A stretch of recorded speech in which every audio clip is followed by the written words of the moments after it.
નમસ્કાર, મારી ચેનલ પર તમારું સ્વાગત છે।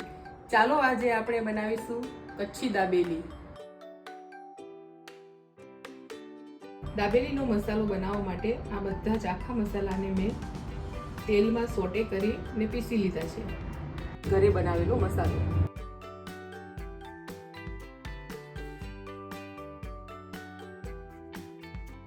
તો સામગ્રીમાં મેં લીધું છે બાફેલા બટાકા, ઓનિયન, દાડમના દાણા, કોથમીર, રોસ્ટ કરેલા સિંગદાણા અને ઘરે બનાવેલો મસાલો અને ગોળ।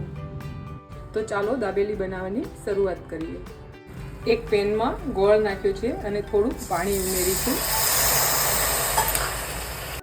ગોળને ઓગળવા દઈશું। લગભગ હવે ગોળ ઓગળી રહ્યો છે તો આપણે એમાં એડ કરીશું મસાલો જે બનાવ્યો હતો।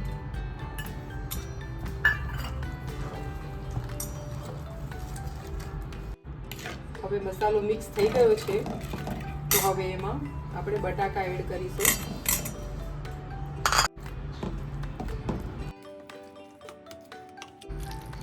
ફિલિંગ બનાવવા માટે આપણે બિલકુલ ઓઇલનો ઉપયોગ નથી કર્યો। ફિલિંગ અગર તમને થોડું જાડું લાગતું હોય તો તમે થોડું પાણી પણ એડ કરી શકો છો।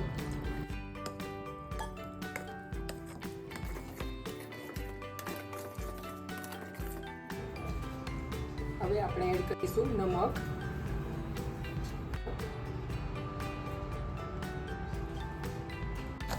જે તમે તમારા ટેસ્ટ પ્રમાણેનું ખર્ચું લઈ શકો છો।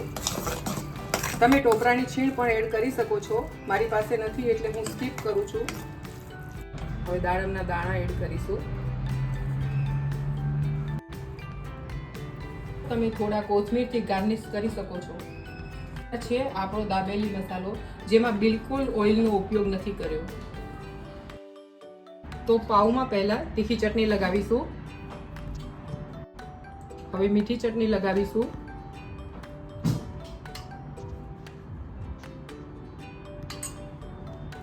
જે ફિલિંગ તૈયાર કર્યું હતું એ ફિલિંગ એમાં ભરીશું।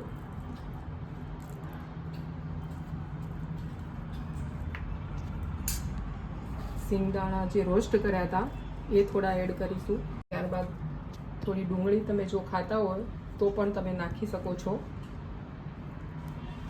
ના ખાતા હોય તો તમે સ્કીપ પણ કરી શકો છો। પાછું એને ફિલિંગથી પેક કરી દઈશું। તો રેડી છે શેકવા માટે। આ દાબેલી શેકવા માટે એક પેન ગરમ કરી લીધું છે, એમાં થોડું બટર એડ કરીશું। હું બટરનો ઉપયોગ કરું છું, તમે ઓઇલ પણ વાપરી શકો છો।